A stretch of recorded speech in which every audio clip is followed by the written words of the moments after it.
In today's video, we install these fully adjustable ECS Tuning coilovers onto our S54 swapped wagon in preparation for the wagon to be finally leaving the shop.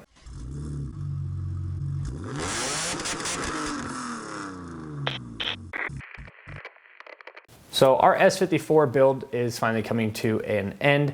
We do have the break-in done on it. We went and drove about 1,000 miles. That 1,000 miles was to break in the new rod bearings and to break in the new clutch.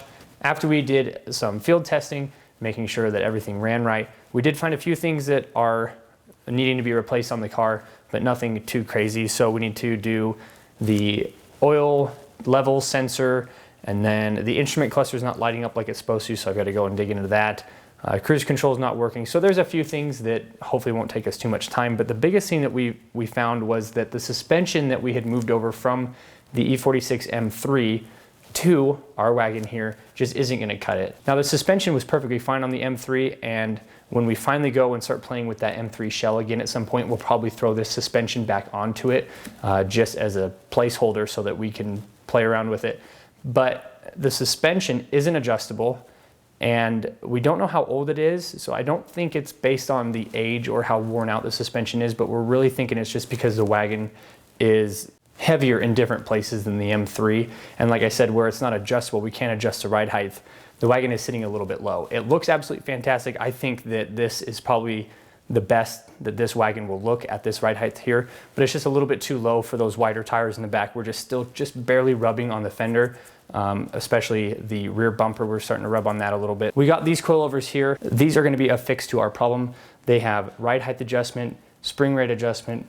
They have camber plates in the front, and they also have the dampening adjustments on the top of it. The back section here is actually still the strut and the spring separate, but it'll still have the ride height and the spring rate adjustment and the dampening. There's just no camber adjustments in the back. We are going to be just kind of doing some B-roll footage and showing kind of the overview of some of this stuff. If anything complicated comes up, I'll make sure to discuss it on camera. So that being said, let's get the suspension installed and get this wagon finally completed.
The hardest thing about doing the suspension is pulling out the OEM suspension. That's always been the case. And besides making sure that you're not pulling on your brake lines or anything like that. Now I am recording this segment after editing most of the video. I did have some corruption issues with a few files, and I just wanted to go over a couple of the points that I thought were important with some of the audio bits that I had to cut out of the video. This suspension we have here is probably the best bang for your buck. Most coilovers for any car are going to be at least $1,000, if not closer to $1,300 or $1,400 for some good brand name stuff. Even the suspension on my 330 Ci was over $1,000. So if you have a car and ECS Tuning has the suspension for your car, this is definitely where I would start if you are looking for some fully adjustable coilovers. The rear isn't a full coilover. It is still a separate spring and strut, but that's not necessarily a bad thing to have it still set up that way. The race car has true coilovers front and rear, but again, that's not an absolute must to be a full assembly in the rear. If ECS Tuning doesn't have this for your car, your best case is to give them a call and ask them, because if you have a BMW or an Audi and you're looking at this suspension, ECS Tuning is probably going to make some for your car if they haven't already. So I would start there. ECS Tuning has a great variety of some other brand names. BC Racing is another really good one. But again, this product from ECS Tuning has been absolutely phenomenal. So enjoy the rest of the video.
All right, everybody, so at this point, the wagon is basically done.